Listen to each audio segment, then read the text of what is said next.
Come back to साइक्सएम और इसमें हम पास्ट में मैंने डिस्कस किया था कि we will consider same concept with different directives, right?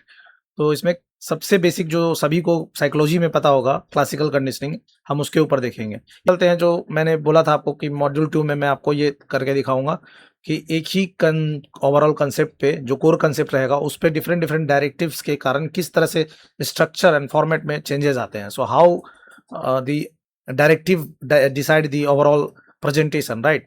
So हम ये स्टार्ट करते हैं किससे?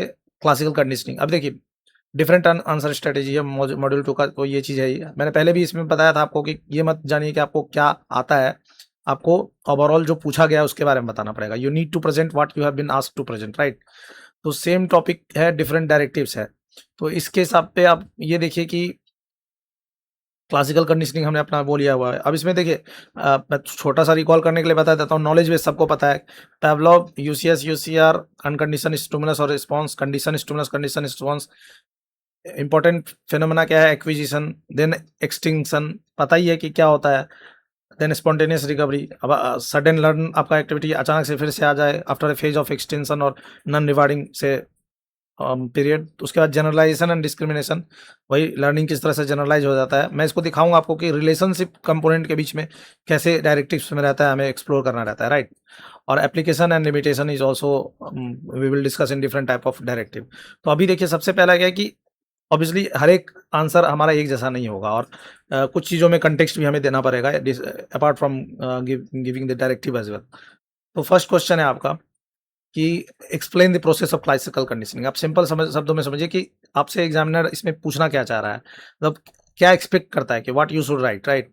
तो इसमें आपका क्या है कि कंसेप्ट को आपको क्लियर करना है। अब यहाँ पे ऐसा है कि एग्जामिनर को आपको ये समझ में आ जाए कि आखिर क्लासिकल कंडीशनिंग है क्या और कैसे होता है। तो यहाँ पे अब ये जो चीज़ देख रहे हैं आप, इंट्रोडक्शन, ये आपने लिखना नहीं है मेन आंसर उसमें, इसको आप ऐसे रखिएगा, डायरेक्ट आप इंट्रोडक्शन स्टार्ट कीजिएगा। तो आपको क्या करना है इसमें? ऑब्वियसली क्लासिकल कंडीशनिंग क्या है? एसोसिएटिव लर्निंग है। जो प्रीवियसली न्यूट्रल स्टिमुलस था, जो बेल का जो साउंड है, वो एक्वायर कर देता है नया कैपेसिटी टू इलिसिट रिस्पॉन्स, जो सेलिवेशन वगैरह का है, वो रिपीटेडली एसोसिएशन के कारण with stimulus that naturally produces that response, मतलब फूड के पेयरिंग के साथ। तो इसको आपको, मुझे कंसेप्ट को नहीं एक्सप्लेन करना है, मैं आपको ये दिखा रहा हूँ कि इसमें इंट्रोडक्शन जो आपने दिया है वो आपने क्या दिया है कि आखिर ये क्या है, राइट? ये कंसेप्ट ऑफ क्लासिकल कंडीशन क्या है उसको दिया है। उसके बाद आप मैकेनिज्म की तरफ बढ़ेंगे, डायरेक्ट ऐसे मेंशन करेंगे depending upon the word choices and word, जितना भी आपको मेंशन किया गया लिखने के लिए, कि पावलोव ने ये ऑब्जर्व किया था, यही सेलिब्रेशन ऑफ डॉग का, जब वो ऑब्वियसली रिसर्च कर रहे थे डाइजेस्टिव प्रोसेस पे, तो फूड उसमें फंक्शन किस तरह से कर रहा था? यूसीएस की तरह। तो फूड क्या था हमारा? यूसीएस अनकंडीशन स्टिमुलस था, मतलब वो उसको हम नेचुरल भी बोल सकते हैं, नेचुरल स्टिमुलस था वो। और ऐसे ही अनकंडीशनल रिस्पॉन्स था, जो मतलब सेलिब्रेशन का रिस्पॉन्स था ना, वो अनकंडीशन था, वो कुछ नहीं गया था। अब इन्हीं दोनों को चेंज कैसे करना है कि वन यूसीएस को पेयर करेंगे हम बेल के साथ, न्यूट्रल स्टिमुलस के साथ, तो वो कैसे सीएस में चेंज आ जाता है। तो बेल जो है वो न्यूट्रल स्टिमुलस है, मतलब उदासीन बोलते हैं हिंदी में, मतलब इसका कोई अभी सिग्निफिकेंस नहीं है, जो कोई सेलिब्रेशन वगैरह नहीं देता है। लेकिन जब आप न्यूट्रल स्टिमुलस को, तो मैं कंसेप्ट में नहीं चाहता हूँ, मैं चाहता हूँ मैकेनिज्म आप इसमें डिस्क्राइब कर रहे हैं, राइट? मैं इसको पूरा डिटेल में ये करूँगा, वीडियो लंबा जाएगा। तो आप ये समझ सकते हैं कि किस तरह से जो सिर्फ बेल है वो अपने आप में सेलिब्रेशन रिजल्ट करने लगा, ये प्रोड्यूस करने लगा। तो मतलब कहने का मतलब कि bell alone acted as a से sign for the overall celebration process. तो ये चीज़ आपका ओवरऑल इसमें एसोसिएशन आ गया। तो बेसिक सीक्वेंस आप इसमें बताएंगे कि फूड पहले दिया जाता था, तभी ये सलीवा आता था डॉग के मुंह में, मतलब यूसीएस और यूसीआर का था। लेकिन जब हम कंडीशनिंग कर देते हैं, तब बेल इनिशियल फेज में क्या करेंगे आप? घंटी बजाएंगे, फूड देंगे, सेलिब्रेशन आ रहा है, ऐसे करते करते आप इसको फिर गायब कर देंगे। तो ये जो बेल है ना, वो अपने आप डायरेक्ट ये कंडीशन स्टिमुलस बन जाएगा और ये कंडीशन रिस्पॉन्स हो जाएगा, क्योंकि ये ऑब्वियसली कंडीशन हुआ है, उसके बाद आ रहा है, बेल के घंटी के साउंड पे ही आ रहा है। तो ये तो बेसिक सीक्वेंस आपने दिखाना है। अब यहाँ पे इंपॉर्टेंट प्रोसेस है कुछ जो भी है क्लासिकल कंडीशनिंग की, like acquisition, extinction, spontaneous recovery and stimulus generalization with discrimination. इन सारी चीज़ों को आपने बताना है कि क्या है। अब इसमें आप एक एग्जांपल देंगे कि मान लीजिए एक बच्चा है जो पेनफुल मेडिकल प्रोसेस से गुजरा है, राइट? हॉस्पिटल में गया था और उसको बहुत सारी सुइयाँ वगैरह लगी थी। तो जो इन्वायरमेंट ऑफ हॉस्पिटल है वो अपने आप में क्या करता है कि एक पेन इलिसिट एक तरह से एसोसिएट कर देता है उसको। तो इन्वायरमेंट जो है वो अपने आप में, जो हॉस्पिटल का इन्वायरमेंट है वो, जो कि न्यूट्रल इन्वायरमेंट था पहले, वो अपने आप में एंजाइटी प्रोवोकिंग वो बन गया, स्टिमुलाई बन गया, राइट। तो ये एक एग्जांपल आपने दिखाया कि किस तरह से क्लासिकली कंडीशन ऐसे आप, जो मेन एग्जांपल है वो होता है कि क्लासिक एग्जांपल, क्लासिकल कंडीशनिंग का भी क्लासिक एग्जांपल आप ले सकते हैं, फेयर कंडीशनिंग वाला। बट कुछ भी आपको मैं ये मॉडल ग्रुप है, थोड़ा सा कंक्लूजन आपने देना है कि क्लासिकल कंडीशनिंग जो एक्सप्लेन करता है लर्निंग प्रोसेस को, जो एसोसिएशन ऑफ स्टिमुलाई, इस वाले में मैं थोड़ा डिटेल में चला गया। बट मैं अब नेक्स्ट से आपको ये नहीं दिखाऊंगा, मैं ये दिखाऊंगा कि डिफरेंट कैसे होता है। अभी आप ये देखिए कि एक्सप्लेन में आपने इंट्रोडक्शन किस तरह का दिया है कि classical conditioning is a form of associative learning in which previously neutral stimulus acquire the capacity to elicit the response after being repeatedly associated with the stimulus that naturally produces that response। ये आपने एक simple दिया। अब देखिए कि हमारा directive बदलता है, राइट। उससे पहले मैं ये दिखा देना चाहता हूँ कि ये क्यों, एक्सप्लेन का क्यों था। तो आपने पहले भी देख लिया है कि इसमें क्या किया हमने, पहले डिफिनीशन दिया, फिर मैकेनिज्म बताया कि किस तरह से काम करता है, कंपोनेंट जितने भी थे वो बताया, जैसे आपने ओवरऑल एक्सटिंक्शन, स्टिमुलस जनरलाइजेशन, ये सारा डिस्क्राइब किया, प्रोसेस भी आपने दिखाया था, एग्जांपल के साथ थोड़ा कंक्लूजन दे दिया आपने। तो कंसेप्ट को आपने अंडरस्टैंडेबल बता दिया इसमें, इसके कारण ये एक्सप्लेन आंसर है। अब देखिए उसी को मैं चेंज करता हूँ कि डिस्कस, इसमें दो चीज नया आया है। Discuss is obviously the directive, और क्लासिकल कंडीशनिंग को आपको डिस्कस करना है कैसे, as a form of learning. तो आप देखिए जैसे एक वो रहता है ना, जितने भी लोग हैं यहाँ पे, I think they do have basic understanding of research as well as they do know what we are talking about. So इसमें मैं ज़्यादा डिटेल में बिना जाए आपको ये बताऊंगा कि जब आपसे बोला जाता है कि ऑपरेशनल डिफिनीशन, राइट,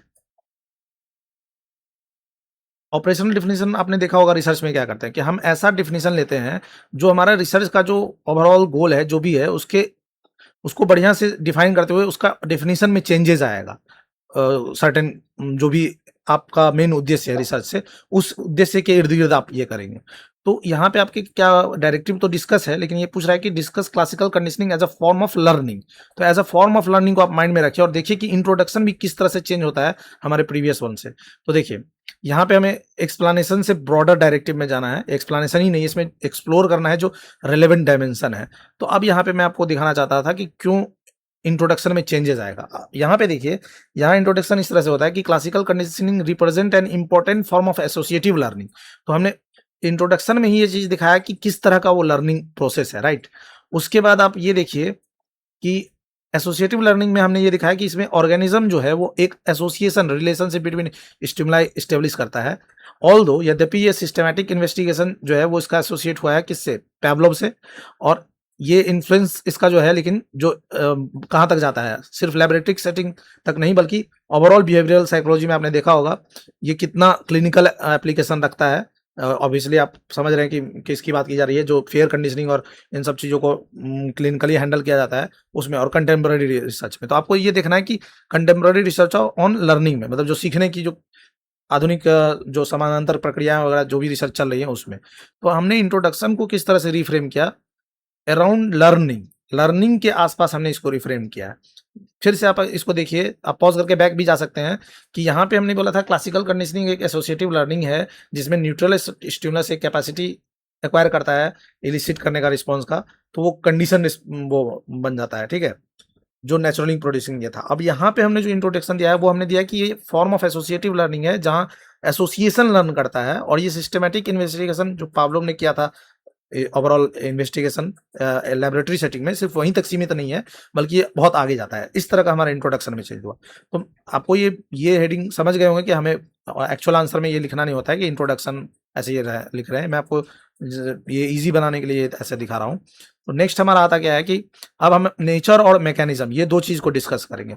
तो यहाँ पे ये देखिए कि फूड जो था नेचुरली था, सेम कंसेप्ट है, तो उसको फंक्शन को आप देखिए कि किस तरह से वो अनकंडीशन रिस्पॉन्स में, सैलिवा जो पहले जो रिलीज हो रहा था वो अनकंडीशन था, किसी कंडीशन स्टिमुलाई के कारण नहीं हो रहा था बल्कि नेचुरल जो फूड था उसके कारण हो रहा था।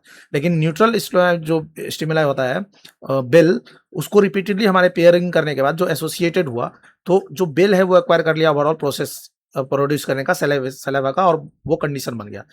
दस classical conditioning involve a transition from naturally occurring stimulus response, SR जो है वो नेचुरली ऑकरिंग से लर्नड एसोसिएशन में जा रहा है। तो हम लर्निंग के इर्द गिर्द इसको दिखा रहे हैं। अब मेजर प्रोसेस में क्या क्या आता है, जो चीज हमने वहां भी डिस्कस किया था उसको हम दिखाएंगे कि यहाँ भी है, लेकिन सारा हमारा रहेगा कि लर्निंग के इर्द गिर्द। जैसे इक्विजिशन में कंडीशन स्टिमुलस डेवलप हुआ, अगर वो रिपीटेडली प्रेजेंट किया जाता है विदाउट अनकंडीशन स्टिमुलस के, तो वो एक्सटिंक्शन हो जाएगा, मतलब समझ रहे हैं, मतलब बेल को आप बजा रहे हैं, खाना दे ही नहीं रहे हैं, तो फिर एक्सटिंक्शन होता है। तो वो लर्निंग किस तरह से एक्सटिंक्शन की तरफ जा रहा है, उसको भी आप उसी मतलब आसपास में आपने ये बताया, जो मेजर डायमेंशन है इसकी।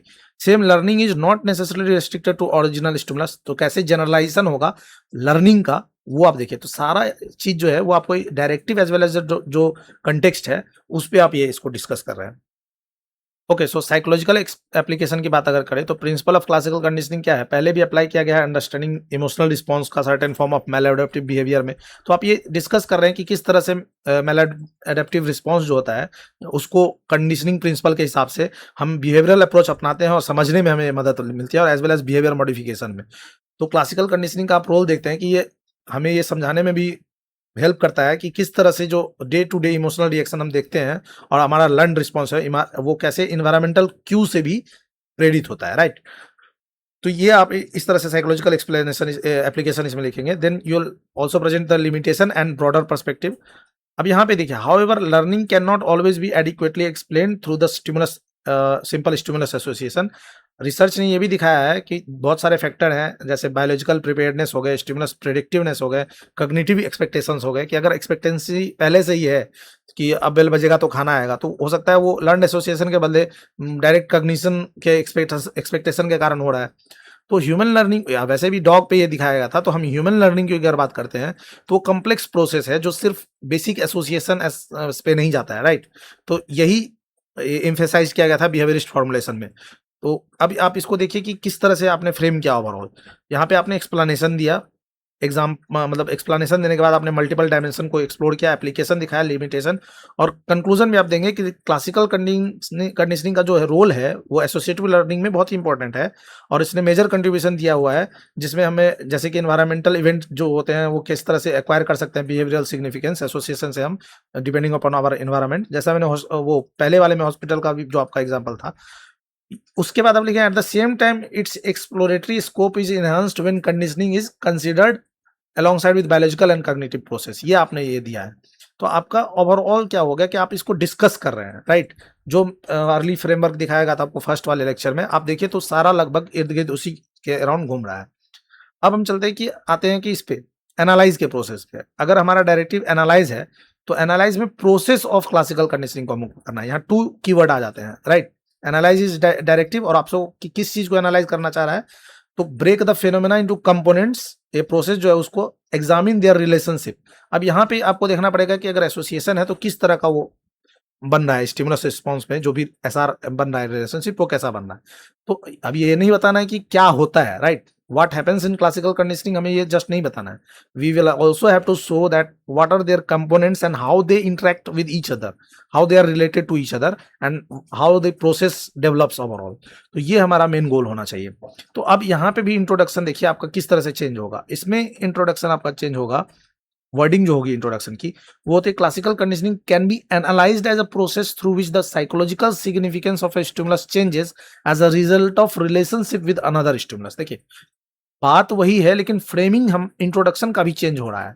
हमें एनालाइज पूछा गया है तो हमने ये दिया है कि क्लासिकल कंडीशनिंग को एनालाइज किया जा सकता है किस तरह से, एक ऐसे प्रोसेस की तरह से जिसमें साइकोलॉजिकल सिग्निफिकेंस एक ऐसे स्टिमुलस जो पहले आप यूसीएस और सीएस का वो देखा है वो किस तरह से चेंज हो जाता है दूसरे स्टिमुलस के साथ। मतलब खाना जो एक स्टिमुलस है उसका बेल के साथ किस तरह से बेल का ओवरऑल नेचर और जो रिलेशनशिप है इन दोनों के बीच में जब पेयर्ड एसोसिएशन करते हैं तो चेंज होता है। अब इसमें क्या है, सेंट्रल फीचर जो है वो सिर्फ ये नहीं है कि 2 स्टिमुलाई प्रेजेंट है, बल्कि ये जो development of learned relationship between आ रहा है ना, ये दो इसके बीच में एसआर का, वो सबसे बड़ा मेन चीज आ रहा है। तो आपका इंट्रोडक्शन भी चेंज होते जा रहा है। आप पॉज करके पीछे जाके देख सकते हैं इस चीज को। अब देखिए एसआर का जो मैंने बोला कि आपको इनिशियल एसआर को के बारे में बताना पड़ेगा कि ये जो है ना अनकंडीशनड स्टिमुलस अनकंडीशन रिस्पांस में कैसे वो हो रहा है। तो कंडीशनिंग के पहले क्या था कि अनकंडीशन स्टिमुलस जो फूड था वो नेचुरली प्रोड्यूस करता था सलाइवा को, लार को। पैवलोव ने डेमोन्स्ट्रेट भी किया था कि फूड दिखाता है ये चीजें। तो उस समय पे न्यूट्रल स्टिमुलस जो घंटी की आवाज है, बेल है, वो कोई चेंजेस प्रोड्यूस नहीं करता है। लेकिन जब हम न्यूट्रल स्टिमुलस के साथ जब यूसीएस को पेयर करते हैं एसोसिएशन, तो ये मैं पूरा डिस्कस नहीं करूंगा, बट आपको ये समझ में आ जाएगा कि किस तरह से चेंज हो जाता है। तो एनालिटिकल पॉइंट जो एनालाइज करने के लिए दिया गया है वो इंपॉर्टेंट एनालिटिकल पॉइंट आपको यहाँ पे ये दिखता है, therefore that the learning changes the relationship between the stimulus and response. तो किस तरह से ये एसोसिएशन ओवरऑल चेंज हुआ है उसको आप यहाँ पे दिखाते हैं। उसके बाद आप जाएंगे, आगे बढ़ेंगे, एक्विजिशन एक्सटिंक्शन। देखिए बेसिक चीज सब कुछ वही रहेगा, जो कंपोनेंट्स हैं acquisition, extinction, generalisation as well as discrimination, but उनकी वर्डिंग आपको चेंज करनी पड़ेगी हर में। जैसे इसमें देखिए कि during acquisition the condition association become stronger, तो हम अभी भी रिलेशनशिप पे फोकस है, और conditioning is not necessarily permanent नहीं होता है। अगर कंडीशन स्टिमुलस को अगर रिपीटेडली प्रेजेंट नहीं किया जाए अनकंडीशन स्टिमुलस के साथ, तो फिर वो जो रिस्पॉन्स था वो डिक्लाइन हो जाता है। ये दिखाता है, this indicates that learned relationship is sensitive to the environmental contingencies. ये लाइन आपने ऐड किया है और किसी ने ऐड नहीं किया, ये अपने आप में कितना डिस्टिंक्शन आपको दिखाता है कि ये फोकस हो रहा है डायरेक्टिव के अराउंड। इसी तरह एक्सटेंशन को भी आपको दिखाना पड़ेगा कि ये सिंपली एक मतलब वही ओवरऑल कि एक simple complete erasing of learning नहीं है, मतलब वो डिलीट नहीं हो जाता है, और वो बाद में स्पॉन्टेनियस रिकवरी से आपको पता है कि किस तरह से आता है, तो आप उसकी वर्डिंग को फ्रेम करेंगे। अब इसी तरह आपको जनरलाइजेशन एंड डिस्क्रिमिनेशन, तो गौर से देखिए तो हर एक कंपोनेंट को एक दो पेयरिंग टाइप में यहाँ पे दिखाया गया है कि किस तरह से ये दोनों एसोसिएटेड है एक तरह से जितने भी हैं। तो अब यहाँ पे हम देखते हैं कि the learn relationship can also extend beyond the original condition stimulus. कैसे हम देखते हैं कि एक बार बच्चा डर जाता है, जो लिटिल अल्बर्ट वाला केस था, व्हाइट फरी थिंग से फियर कंडीशनिंग का, तो जनरलाइजेशन के थ्रू क्या होता है कि स्टिमुलाई जो उससे मिलता जुलता रहता है तो हमारा रिस्पॉन्स इवोक करता है, जो मैंने अभी बताया। तो डिस्क्रिमिनेशन लेकिन ये दिखाता है कि नहीं वो व्हाइट है ये ब्लैक है, तो फिर हमारा समझना कि हाँ दोनों स्टिमुलस में कोई सिमिलैरिटी नहीं है, ताकि हम इवेंट की ओवरऑल वो प्रिडिक्ट कर पाए कि क्या ये सेम रिस्पॉन्स मेरे में इलिसिट करेगा नहीं। तो यहाँ भी 10 conditioning involves both the formation and differentiation of stimulus relationship. यहाँ भी आप कीवर्ड रिलेशनशिप पे आपका आ रहा है पार्डन। फिर हम क्या करेंगे लास्ट में कि कंक्लूजन करेंगे कि एनालिसिस ऑफ क्लासिकल कंडीशनिंग जो है ये वो therefore shows that it is more than simple repetition. ये नहीं है कि बस बार बार आप पेयर्ड एसोसिएशन कर दिए बात खत्म।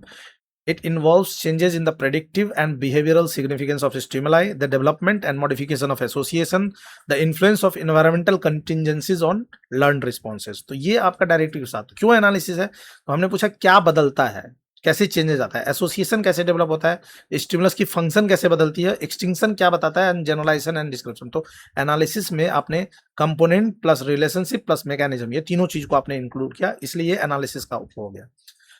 सेम हम कंसेप्ट को अभी भी सेम रखेंगे, और अब आते हैं कि इवेल्युएट करनी। तो देखिए आपको पहले बताया था मैंने, जब जहां भी आप देखेंगे इवेल्युएट मतलब certain form of judgement you will have to include, तो इवेल्युएट क्लासिकल कंडीशनिंग। अब यहाँ पे भी देखिए दूसरा आता है as an explanation of learning. जैसे हमने देखा था ना कि लर्निंग के फ्रेम में पूछा गया था आपको, वैसे ही अब यहाँ पे क्या करना है कि अब आपको वो कीजिए, मतलब किस तरह से, तो as an explanation of learning, learning को किस तरह से एक्सप्लेन करता है क्लासिकल कंडीशनिंग, उसको आप कीजिए। तो अब यहाँ पे एग्जामिनर क्या चाह रहा है आपसे कि आप जज कीजिए इसके वैल्यू को, इसकी वैलिडिटी को, इसके एक्सप्लेनेटरी पावर को।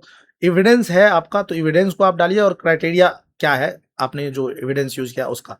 तो हमारा उद्देश्य जो है ना, अब कंसेप्ट को सिर्फ एक्सप्लेन नहीं करना है, बल्कि हमें ये जो निर्णय कंपोनेंट है, जजमेंट कंपोनेंट, वो भी देना है कि क्लासिकल कंडीशनिंग लर्निंग को एक्सप्लेन करने में कितना यूजफुल है, whether it is sufficient to explain each form of learning और form of learning in humans और नॉट। तो आपको यहाँ पे फिर इंक्लूड करना पड़ेगा, तो ऑब्वियसली स्ट्रेंथ वीकनेस वाली बात आएगी। तो लेट्स सी, यहाँ ऑब्वियसली ये चीज नहीं आपका मेन में नहीं जाएगा, ये बॉडी डायरेक्ट आप इंट्रोडक्शन स्टार्ट करेंगे कि classical conditioning represent one of the most influential explanation of associative learning. तो मतलब आप एक पहले स्ट्रेंथ पे फोकस करते हुए इसका वो कर रहे हैं कि एसोसिएटिव लर्निंग का एक बहुत बड़ा बढ़िया एग्जाम्पल है ये, मेजर कंट्रीब्यूशन आपने दिया इसका, किस तरह से बिहेवियर मॉडिफाई होता है जब स्टिमुलाई सिस्टमेटिकली एसोसिएट करते हैं। हाउएवर देखिए इंट्रोडक्शन में ही आपको एक तरह से छवि दिख जाती है कि आंसर किस तरह से वो जा रहा है। Its explanatory adequacy must be assessed in relation to its empirical contributions as well as its limitations। ये आपने इंट्रोडक्शन पार्ट में ही इतना दिखा दिया कि मैं बढ़ रहा हूँ, ये देख के ही ना एग्जामिनर जो है आपका जो कॉपी चेक कर रहा है वो यही समझ जाता है। अब आप समझिए कि सब जगह सिर्फ एक ही तरह का आपने वो इंट्रोडक्शन दिया होता, तो एग्जामिनर को भी पता चल जाता है कि इस बंदे ने आगे कुछ करना नहीं है ज्यादा, वो आपके इंटरेस्टेड नहीं रहेगा बॉडी पार्ट में। तो आपको लोग सिखाएंगे कि हाँ intro, body and conclusion, but how introduction should be framed is also related to directive as well as the with respect to component, like with respect to what, और किस तरह का प्रोसेस के अगेंस्ट हमने ये डायरेक्टिव फोकस करने के लिए बोल रहा है, उसमें भी आपको देखना पड़ेगा। तो अब देखिए इसमें क्या था कि एक्सप्लेनेशन ऑफ लर्निंग, हमें ये इवेल्युएट करना था क्लासिकल कंडीशनिंग को as an explanation of learning. तो जब हम इंट्रोडक्शन दे देते हैं तो नेक्स्ट क्या आएगा, ऑब्वियसली आएगा कि कंट्रीब्यूशन किस तरह से लर्निंग में किया है। तो पावलोव की mention name of Pavlov will be here also. Pavlov's work provided an experimentally controlled method, मतलब वर्क क्या था वो आप दिखाएंगे कि इन्वेस्टिगेटिव लर्निंग में, rather than treating behavior as a mysterious purely subjective, conditioning could be studied through observable relationship, जो behaviourist का रहता है between environmental stimuli and behavioral response। तो ये आपने किस तरह से लर्निंग को कंट्रीब्यूट किया वो दिखाया कि सीखने की प्रक्रिया में ये जो क्लासिकल कंडीशनिंग है वो किस तरह से हमें ये बताता है कि लर्निंग किस तरह से हम आगे बढ़ सकते हैं, मतलब सीख सकते हैं, उसके बारे में ये पावलोव ने दिखाया। अब ये distinction between the uncondition and condition stimulus जो आता है and response provided a systematic vocabulary for describing associative learning, तो जो कंट्रीब्यूशन था ना वो आपने मेंशन किया जो लर्निंग में है पावलोव का, जो भी आपने इस देखा। अब देखते हैं कि साइंटिफिक कंट्रीब्यूशन किस तरह से ये रहा। अब इसमें आगे बढ़ते हैं तो मेजर स्ट्रेंथ, आपको क्या बोला गया था कि इवेल्युएट रहेगा तो आप स्ट्रेंथ की बात कीजिएगा उसकी। तो मेजर स्ट्रेंथ क्या है कि it's compatibility with experimental investigation, number 1, ठीक है। उसके बाद वेरिएबल आप जैसे stimulus presentation, pairing, response frequency, ये सारा मैनिपुलेट कर सकते हैं आप, कंट्रोल्ड है एक तरह से। तो ये एक हेल्प किया एस्टैब्लिश करने में लर्निंग को as an important area of empirical psychological research, evidence based जो रहता है, and contributed to the development of behavioural approach. ये आपने क्या किया, ये सारा आपने स्ट्रेंथ को मेंशन किया। इसके साथ आपने प्रैक्टिकल सिग्निफिकेंस देंगे, इसका प्रैक्टिकल सिग्निफिकेंस किस है, जिस तरह से प्रिंसिपल को इन्फ्लुएंस किया गया बिहेवियरल अप्रोच में, मॉडिफाइंग और मैलेडिप्टिव बिहेवियर का, ये आपने साइकोलॉजी पढ़ा हुआ है, you know what and how the principle of classical conditioning is applied in psychology as well as clinical psychology application. तो ये आप प्रैक्टिकल सिग्निफिकेंस का दिखा देंगे। अब देखिए, अब आपने लिमिटेशन, स्ट्रेंथ आपने दे दिया, अब आप आएंगे लिमिटेशन पे। तो ये बॉक्स ऑब्वियसली पता है आपको, अब तक समझ गया होगा कि ये ऐसे लिखना नहीं है आपको एग्जाम्पल में, मतलब ओवरऑल एग्जाम के आंसर राइटिंग वाले में। ये मैं बस आपको डेमोन्स्ट्रेट करने के लिए दे रहा हूँ कि कौन सा कंपोनेंट क्या है, तो आप समझ गए होंगे। तो यहाँ तक स्टॉप करने के बाद आप सीधे रहेंगे हाउएवर। तो देखिए स्टार्ट आपने किया कि one of the major strength, one of the major, ये पॉजिटिव की तरफ जा रहा है, तो वो एग्जामिनर ये चीज देखेगा, अच्छा इसने स्ट्रेंथ किया। अब यहाँ पे ये हाउएवर उसको ये दिखाएगा कि अब ये बताएगा कि ये क्या आखिर इवेल्युएटिव जो इसका जजमेंट आ रहा है वो किस तरफ जा रहा है, वो यहाँ से पता चलेगा। तो however classical conditioning has limitations as a comprehensive explanation of learning. Obviously ये होल एक्सप्लेनेशन नहीं है, ये कम्प्रिहेंसिव नहीं है अपने में। कैसे नहीं है? First of all, not all learning can be reduce to simple stimulus association, S R association में नहीं। जैसे ऑर्गेनिज्म ने दिखाया है कि जो एक्सपेक्टेशन कॉग्निटिव कंपोनेंट वाला जो बात आ जाता है, इंफॉर्मेशन प्रोसेसिंग वाली बात आ जाएगी। सेकेंड, बायोलॉजिकल फैक्टर्स जो वो भी इन्फ्लुएंस करते हैं। अब अगर भूखा है ही नहीं जानवर तो उसको कोई फर्क नहीं पड़ता है कि आप क्या कर रहे हैं। तो organism are not equally prepared to associate every stimulus with every response. तो ये भी आपको बायोलॉजिकल प्रिपेयर्डनेस भी आप देख लेंगे। तीसरा, सिंपल इम्फेसिस ऑन ऑब्जर्वेबल, इसमें बहुत सिंपल इम्फेसिस दिया ऑब्जर्वेबल स्टिमुलस रिस्पॉन्स रिलेशंस पे। ये कई बार क्या हो जाता है कि it may provide an incomplete account for complex human learning. बताया था मैंने, ये डॉग पे किया गया है। तो ह्यूमन की जो कॉम्प्लेक्स लर्निंग है उसको बड़ा सिंपल फॉर्मेट में ऐसे ये समझ लेना कि हम भी इसी तरह से लर्न करते हैं, वो मतलब एक बहुत सिंपल रिप्रेजेंटेशन हो जाएगा, जहां पे कॉग्निटिव इंटरप्रिटेशन, एक्सपेक्टेशन, ये सारे भी हमारे बिहेवियर को करते हैं। तो आपने 3 तरह का ये दिखाया कि क्यों लिमिटेशन इसके हैं। तो इसके बाद आता है आपका overall assessment. These limitation do not make classical conditioning, आप ये दिखाएंगे कि इसका मतलब ये नहीं है कि अगर ये हो गया तो इररिलेवेंट हो गया, right. Rather they suggest that its explanatory scope is strongest when dealing with particular form of associative learning rather than when it is treated as a complex explanation of all learning। ये कितना balanced आपने ये दिया है assessment overall. ये आपका judgement part है, ये आपने जज किया है कि किस तरह से आपको ये आपको लग रहा है कि रिलेवेंट नहीं है, despite I have shown that there are certain limitations in this overall classical learning theory, but that doesn't make it irrelevant, right. So ये आपने जजमेंट कंपोनेंट दिया। और नेक्स्ट आप ऑब्वियसली ये नहीं देखेंगे, कंक्लूजन पैरा आएगा आपका कि classical conditioning therefore deserves a significant place in history and scientific study. आपने बताया उसकी जो अचीवमेंट है क्लासिकल कंडीशनिंग की, उसको आपने ओवरऑल एक तरह से रिकॉग्नाइज किया और उसकी एक्सपेरिमेंटल स्ट्रेंथ, प्रैक्टिकल एप्लीकेशंस, जितने भी मेजर कंट्रीब्यूशन है उसको बताया। लेकिन एक्सप्लेनेटरी पावर को दिखाया कि किस तरह से लिमिटेड है अगर कॉम्प्लेक्स प्रोसेस को हम कॉग्निटिव और बायोलॉजिकल फैक्टर को इन्वॉल्व करते हैं। तो so it is best regarded as an important component of learning theory rather than the complete account of learning. सभी जानते हैं, मैंने लास्ट लेक्चर में बताया था कि it's not complete in explaining the overall human behaviour and learning in its alone. Entirety ये अपने आप में नहीं कंप्लीट है, इसके लिए हम बाद में देखते हैं ऑब्जर्वेबल लर्निंग, लैटेंट जो हमारा कॉग्निटिव टोलमैन का था, मतलब इसी के बाद क्लासिकल के बाद ऑपरेंट आता है, जो आपने देखा हुआ है। तो ये आपको कितना परफेक्ट आंसर लगेगा, अगर ये आपको देखता है तो पता चलता है कि चेक करने वाले को भी कि हाँ बंदे ने पूरी तरह से इसको लिखी है अच्छे से। तो आप यही चीज देखिए कि हर में डिफरेंट है। आप पॉज कीजिए और जाइए पीछे, तो आपको रियलाइज होगा कि सेम कंसेप्ट में किस तरह से डिफरेंट डिफरेंट डायरेक्टिव के बेसिस पे हमारा इंट्रोडक्शन ही अपने आप में काफी है ये शो करने के लिए कि yes I am going in the right direction. And examiner if he or she will just see my overall introduction, they will realize that yes this candidate is going to into right direction। तो हम ये चीज हमेशा ये सोचेंगे कि किस तरह से हमें लिखना है। तो डायरेक्टिव्स में देखिए आपने क्या क्या कंट्रीब्यूशन बताया, स्ट्रेंथ बताया, एविडेंस दिया कि किस तरह से यूजफुलनेस है उसका, प्रैक्टिकल एप्लीकेशन वगैरह, लिमिटेशंस बताई और ओवरऑल जजमेंट दिया। तो सबसे इंपॉर्टेंट क्या था इसमें आपका जजमेंट। अब इसी का हम नेक्स्ट चलते हैं कि क्रिटिकली इवेल्युएट, मतलब आप देखिए इसमें क्रिटिकली, और यहाँ ये बात जो पहले भी मैंने बताया था आपको फर्स्ट मॉड्यूल में कि क्रिटिकल डजंट मीन कि ये निगेटिव ही है, राइट। तो क्रिटिकल इवैल्यूएशन थ्योरी में स्ट्रेंथ और कंट्रीब्यूशन को स्वीकार करना होता है और उसकी लिमिटेशंस और एजम्पशन के साथ अल्टरनेटिव को एग्जामिन करना भी शामिल है। इससे पहले हमने क्या किया कि हमने कोई अल्टरनेटिव नहीं बताया कि we will also have to focus the other form of learning. मैंने आपको बोला verbally, but we did not include that in our answer part, right. So अब देखिए, अब हमारा जो ये रहता है क्रिटिकली इवैल्यूएशन में जब पूछा गया कि क्रिटिकली इवैल्यूएट क्लासिकल कंडीशनिंग, यहाँ भी देखिए, यहाँ पे आपको सिर्फ लर्निंग तक नहीं किया है, यहाँ पे क्या किया है कि critically evaluate, this is the directive classical conditioning main concept as an explanation of human behaviour. यहाँ बिहेवियर आया, लर्निंग सिर्फ नहीं है। तो हमारा इंट्रोडक्शन जो है ओवरऑल, अब देखिए कि वो किस तरह की वर्डिंग को अपनाता है। तो अब यहाँ पे अगर आते हैं तो देखिए classical conditioning provides a powerful account of how environmental stimuli can acquire behavioral significance through association. Its contribution to experimental psychology and behavioral science is substantial. Nevertheless, evaluating it as an explanation of human behavior as a whole required consideration of its empirical strength, explanatory limitations and alternative perspective. यहाँ introduction में ही आपने देख लिया कि यहाँ learning कहीं आपको नहीं दिख रहा है कि लर्निंग, क्योंकि हमें विद रिस्पेक्ट टू क्या पूछा गया था, बिहेवियर के संदर्भ में हमें देखा गया था, ठीक है। तो अब आप देखिए कि आपने बिहेवियर के इर्द गिर्द आपने इंट्रोडक्शन को रखा कि क्लासिकल कंडीशनिंग अपने आप में एक पावरफुल अकाउंट है, जो हमारे वातावरण की जो स्टिमुलाई होती है कैसे हम उसको एक्वायर कर लेते हैं अपने डिफरेंट बिहेवियरल आउटकम में थ्रू एसोसिएशन, वो दिखाता है। इसका कंट्रीब्यूशन एक्सपेरिमेंटल साइकोलॉजी में कितना रहा है वो आपने एक्सेप्ट किया है, बिहेवियर को चेंज करने में, बिहेवियर मॉडिफिकेशन में।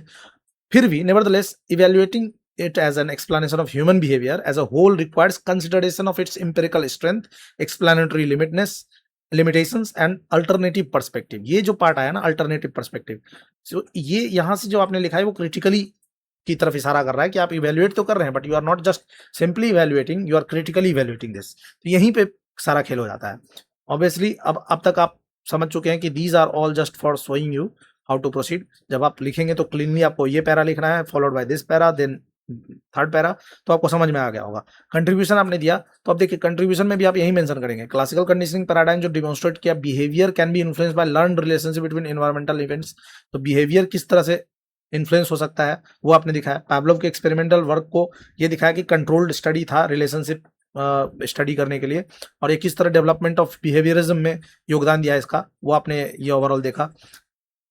और इसका अगर आप देखिए तो जो कंसेप्चुअल सिंप्लिसिटी जो इसकी है, जो बहुत सिंपल आपको लगता है, वो अपने आप में एक स्ट्रेंथ भी था इसका। जो ये चार टर्म आपके रहते हैं, इन्होंने क्या किया, एक सिस्टमेटिक फ्रेमवर्क दिया ओवरऑल एसोसिएटिव लर्निंग को इन्वेस्टिगेट करने के लिए। अब आप चलते हैं एम्पिरिकल, जो एम्पिरिकल एंड अप्लाइड वैल्यू है उसकी तरफ आप बढ़ेंगे। अब यहाँ पे देखिए conditioning principle have been useful in explaining learned emotional response. For example, ये जो आप पार्ट करें ना, फॉर एग्जाम्पल पहले भी neutral stimuli previously neutral stimuli में acquire the capacity to wake fear following their association with an adversive event. मतलब होता है ना कि कई बार जब कोई ऐसा अनप्लेजेंट स्टिमुलस आपको आ गया तो आप उससे डरते हैं, तो अपने आप में वो न्यूट्रल स्टिमुलस एक्वायर कर लिया वो कैरेक्टरिस्टिक, रिपीटेड एसोसिएशन की भी जरूरत नहीं है उसकी। तो इसको अगर देखा जाए तो principle of conditioning have therefore contributed to the behavioural intervention and to the understanding of acquired emotional response. तो ऐसा भी एक केस है जिसमें डायरेक्ट मतलब अपने आप में वो हो जाता था। पहले जब हमारे पास ये नहीं था तब भी हम जानते थे कि ये बच्चा है जो काली चीज़ों से डरने लगा है, उजली चीज़ों से, विदाउट इवन से introduction of classical conditioning. But classical conditioning क्या किया कि उसको एक किस तरह से ये बिहेवियरल आता है हमारा एवर्सिव रिस्पॉन्स, उसको एक्सप्लेन करने में मदद किया और बताया कि किस तरह से जो ओवरऑल बिहेवियरल इंटरवेंशन अगर हम अपनाते हैं कि हम धीरे धीरे उसको ग्रेजुअल, जो बोला जाता है कि आप कीजिए डिसेंसिटाइजेशन ऑफ पर्टिकुलर स्टिमुलस, तो उसको अगर करते हैं तो किस तरह से उस बिहेवियर को चेंज भी कर सकते हैं। तो ये इंपेरिकल एंड अप्लाइड वैल्यू आपने दिखा दिया इसका। उसके बाद आप आगे बढ़ेंगे तो क्रिटिकल लिमिटेशन, सिंपल लिमिटेशन नहीं है। देखिए स्टार्ट करेंगे, however the explanatory scope of classical conditioning become problematic. देखिए वर्ड कैसा आपने दिया है, when it is extended to human behaviour in general. अगर आप इंसानों की बिहेवियर पे आप इसको इन जनरली आप अप्लाई करने की कोशिश करते हैं तो ये फिर प्रॉब्लमेटिक हो जाता है। The word is also critical here. First, human do not merely respond to stimulus, बात वही है, कहने का तरीका अलग है। they interpret them, cognitive component, expectation, cognitive component, belief, memory, cognitive appraisal, ये सारे इन्फ्लुएंस कर सकते हैं कि क्या एक एसोसिएशन एक्वायर करेगा और एक्सप्रेस करेगा उस तरह से जिस तरह से किया गया है एक एनिमल के द्वारा लेबोरेटरी सेटिंग में दिखाया गया है। सेकंड, बायोलॉजिकल प्रिपेयरनेस जो बताया वो कंस्ट्रेंट है, preparedness constraints what organism readily learn, therefore learning cannot always be understood simply in term of repeated stimulus brain। तो वही वाला बात कि भूख लगा ही नहीं रहेगा तो आप तो ये सोचेगा कि दे देते हैं, एसआर एसोसिएशन कर लेते हैं, ऐसा थोड़ी हो जाएगा उसमें। थर्ड आता है कि कॉम्प्लेक्स ह्यूमन बिहेवियर क्या क्या इन्वॉल्व करता है, language, reasoning, social learning, motivation, बहुत सारे कल्चरल इन्फ्लुएंसेस, और ये सब जो है ना वो अपने आप में एडिक्वली रिड्यूस नहीं किया जा सकते सिर्फ क्लासिकल कंडीशनिंग से। तो ये आपने क्रिटिकली इसको दिया। अब आपने प्रेजेंट किया दिस वन, ये आपका इवेलुएट वाले में सिर्फ नहीं था, ये जो अल्टरनेट पर्सपेक्टिव दे रहा है ना, ये ऐप का एडिशन हो रहा है क्रिटिकली इवेलुएट में बिहेवियर के रिस्पेक्ट में अगर देखा जाए तो कॉग्निटिव अप्रोच जो है इन्फेसाइज करता है इंटरनल इन्फॉर्मेशन को, इन्फॉर्मेशन प्रोसेसिंग एंड एक्सपेक्टेशन को। सोशल लर्निंग किसको करता है, ये डिमोन्स्ट्रेट करता है behaviour can also be acquired through observation and modelling. Bandura की बात चल रही है, डायरेक्ट मतलब rather than direct stimulus response conditioning, और ओसी भी नहीं होगा, सीसी भी नहीं होगा, डायरेक्ट बंड्यूरा हो जाएगी। या कॉग्निटिव में कॉग्निटिव ओवरऑल को आपको पता ही टॉलमैन का जो कॉग्निटिव मैप की बात चली। उसके अलावा classical conditioning should be situated with in a broader psychological account of learning. तो ब्रॉडर अकाउंट में आपको डालना है, ये आपने अल्टरनेटिव पर्सपेक्टिव दिखा दिया, यहाँ पे बता दिया। ओवरऑल जजमेंट में भी आएंगे, strongest conclusion is not that classical conditioning is incorrect. आप ये बता रहे हैं कि ये कंक्लूजन है कि ये नहीं है कि ये इनकरेक्ट है, राइट। ये मेन स्ट्रॉन्गेस्ट कंक्लूजन नहीं है। ये कंक्लूजन क्या है कि ये जो डोमेन है इसका, द डोमेन ऑफ एप्लीकेबिलिटी जो है वो लिमिटेड है अपने आप में। ये आप यहाँ पे इंट्रोड्यूस कर रहे हैं कि इसका जो डोमेन है एप्लीकेबिलिटी का वो लिमिटेड है। ये प्रोवाइड करता है strong explanation for particular form of associative learning and acquire response, लेकिन ये इनसफिशियंट है comprehensive theory of human behaviour. बात वही, जजमेंट सिमिलर है उसी तरह का जो आपने किया था इवेल्युएशन वाले में, बट थोड़ा आपने इसमें वर्डिंग को स्ट्रॉन्ग बनाया है। तो अब आप कंक्लूजन की तरफ चलेंगे कि classical conditioning remains foundational because it's demonstrated experimentally that environmental association can modify behavior. However, a complete understanding of human behavior require integration with cognitive, biological, social, ये तीनों पता ही है आपको, और हिस्टोरिकल और साइंटिफिक इंपॉर्टेंस को कंसीडर करते हुए इसके एक्सप्लेनेटरी स्टेटस को रिगार्ड करना चाहिए पार्शियल रैदर की कंप्रिहेंसिव फॉर्म में। ये आपने यहाँ पे क्रिटिकली एक जजमेंट आपने कंक्लूजन ओवरऑल दिया। तो क्यों ये क्रिटिकल इवैल्यूएशन है, क्योंकि इसने कंट्रीब्यूशन बताया, एविडेंस बताया, स्ट्रेंथ लिमिटेशन बताया, ये कंपोनेंट आपने नया दिया और जजमेंट दिया। तो आप ऐसे देखेंगे तो सिर्फ यही आपको नया दिख रहा है, बट इन सब में भी चेंजेस आई with respect to the behavioural component and थोड़ा थोड़ा स्ट्रॉन्ग वर्डिंग का। तो हमें क्या अच्छा है क्या बुरा है नहीं बता रहे हैं, बल्कि यह डिटरमाइन कर रहे हैं कि थ्योरी को कितनी सीमा तक एक्सेप्ट करना उचित है। तो मतलब हम कितना इसको ओवरऑल कह सकते हैं कि हाँ ये इसकी इम्पोर्टेंस है, वो आप यहाँ पे ये देते हैं। नेक्स्ट अब चलते हैं इसी सीरीज में, मैं इसी टॉपिक को रखते हुए, ऑब्वियसली मैंने पहले भी बताया कि मैं इस वाले वीडियो में यही दिखाऊंगा।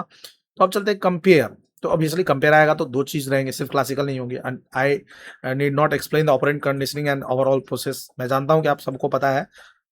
तो आप उसको देखिए, क्लासिकल और ऑपरेंट के बीच में कंपेयर करना है, राइट। कैसे कंपेयर करना है, किस मतलब आपका कंटेक्स्ट क्या है? तो कंटेक्स्ट है ये है कि as a form of learning के रूप में आप ये चीज देखिए। या बिहेवियरल ह्यूमन बिहेवियर भी डाल सकते थे, मतलब चेंजेस आपको पता ही है। तो कंपेयर में आपको याद रखिए कि पिछले वाले वीडियो में मैंने बताया था कि कंपोनेंट पे आप जाएंगे, मतलब identify similarities and differences using common dimension. ये आप कॉमन डायमेंशन कुछ लीजिए और उस पे आप फोकस कीजिए जो भी सिमिलरिटी वो है। और चार्ट ऑब्वियसली बताया गया था कि जब भी आप इस तरह का देखें तो उसमें इंक्लूड करें तो ज़्यादा बेहतर रहता है। तो इंट्रोडक्शन, ऑब्वियसली इंट्रो कीजिएगा।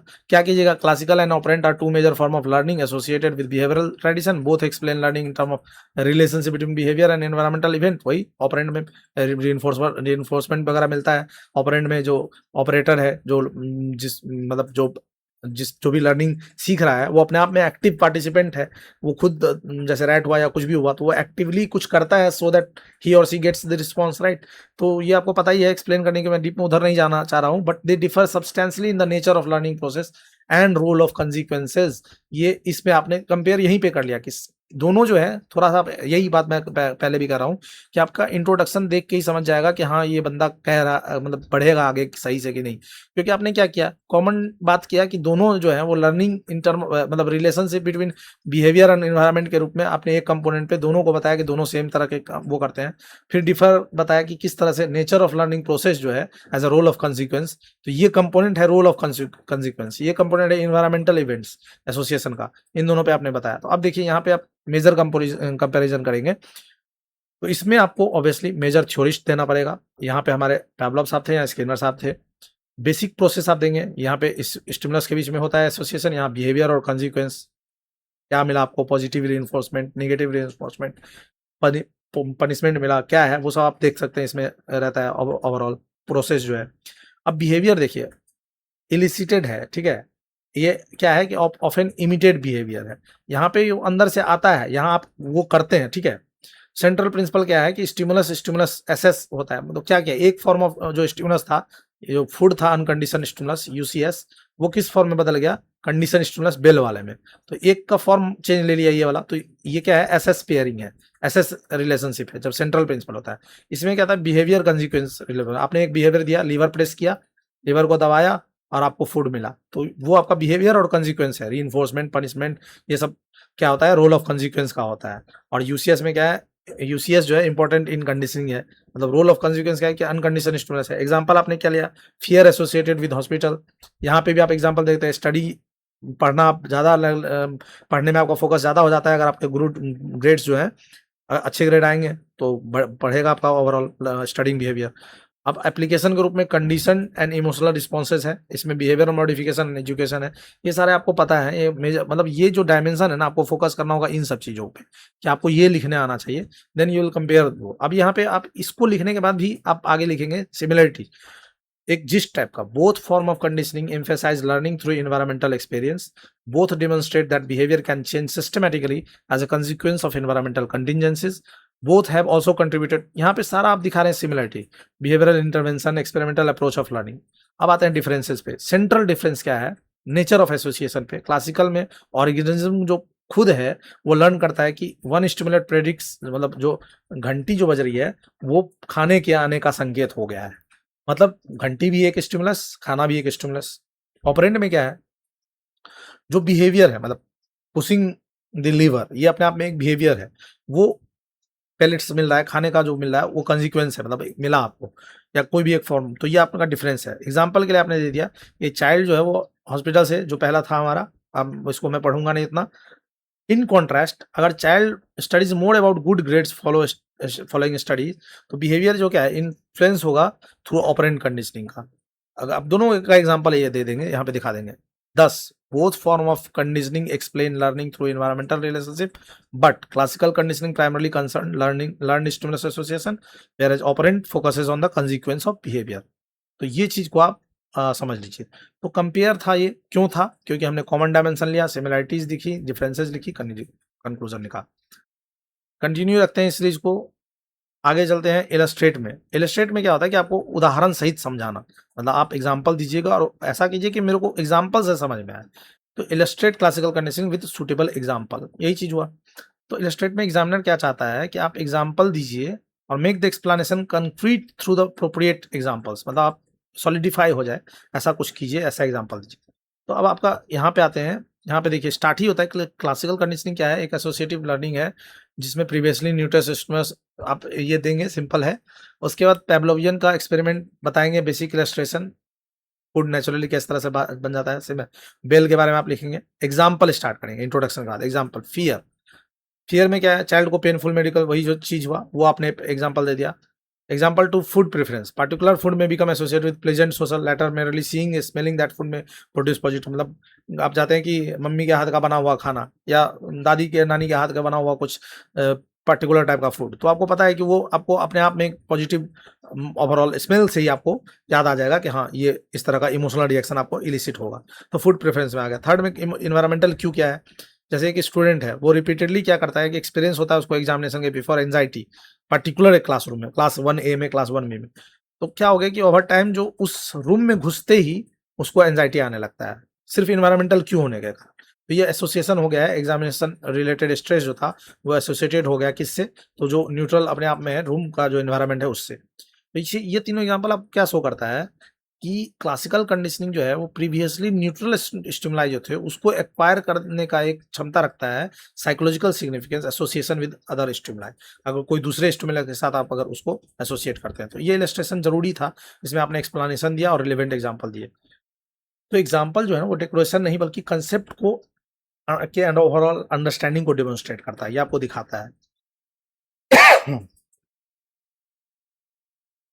Okay, so now we will see the justify, मतलब औचित्य सिद्ध कीजिए। तो जस्टिफाई कीजिए इंपॉर्टेंस ऑफ क्लासिकल कंडीशनिंग का स्टडी ऑफ लर्निंग में।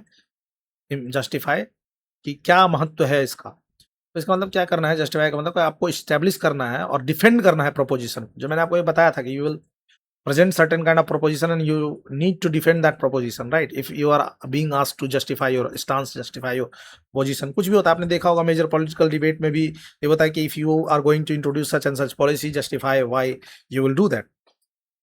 तो आप उसी हिसाब से इसको फ्रेम कीजिएगा।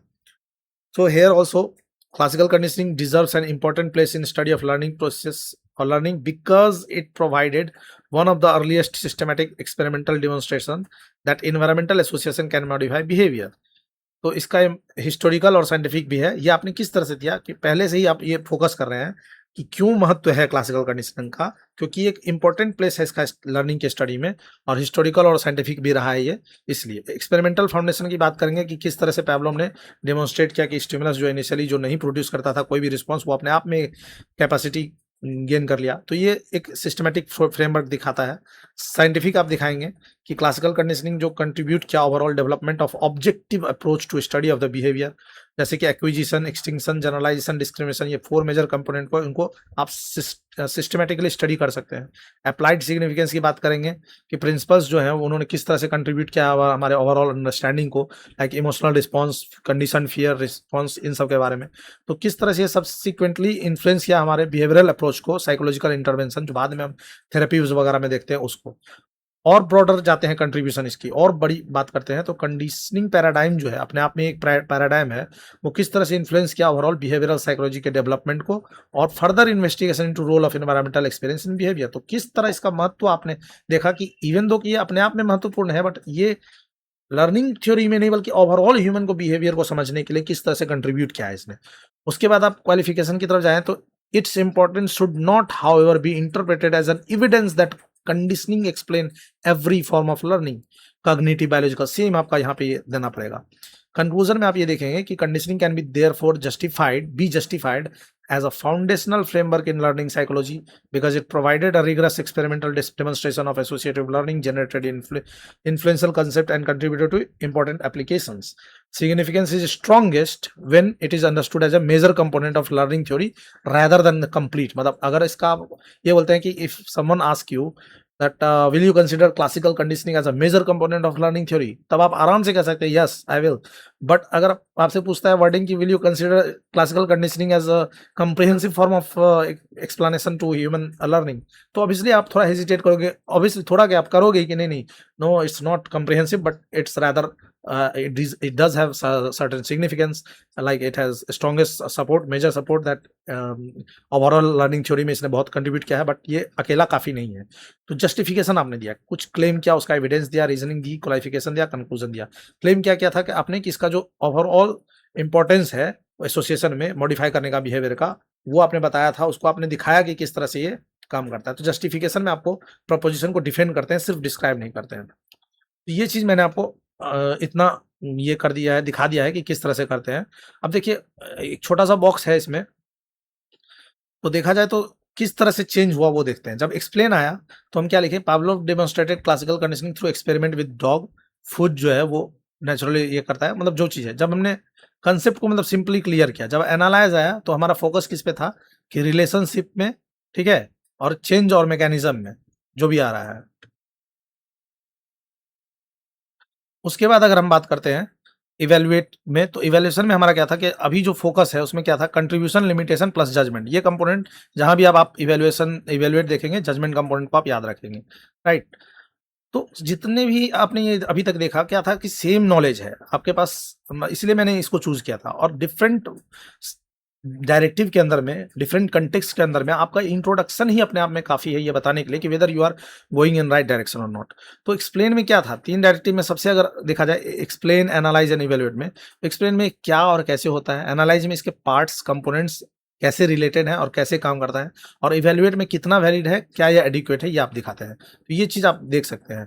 तो ऑब्वियसली डायरेक्टिव बदलने पे साइकोलॉजी नहीं बदलती है, बट थिंकिंग ऑपरेटिव बदलता है। तो ये मैंने आपको ये दिखाया था कि ये कैसे स्टार्ट किया था मैंने मॉड्यूल 2 का, जब ये किया था।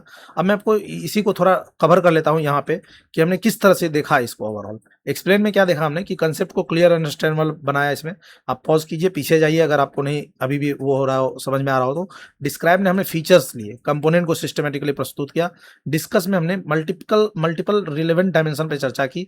एनालाइज़ में हमने देखा कि कंपोनेंट्स में ब्रेक करके रिलेशनशिप और मैकेनिज़्म किस तरह से समझा जाता है। एग्जामिन में हमने प्रोपोज़िशन दिया, उसको केयरफुली इन्वेस्टिगेट किया। इवैल्यूएट में जजमेंट पार्ट हमारा आएगा। पहले हमने वैल्यू, थ्योरी की वैल्यू, यूज़फुलनेस, उसकी एक्सप्लेनेटरी पावर को देखा और जज किया।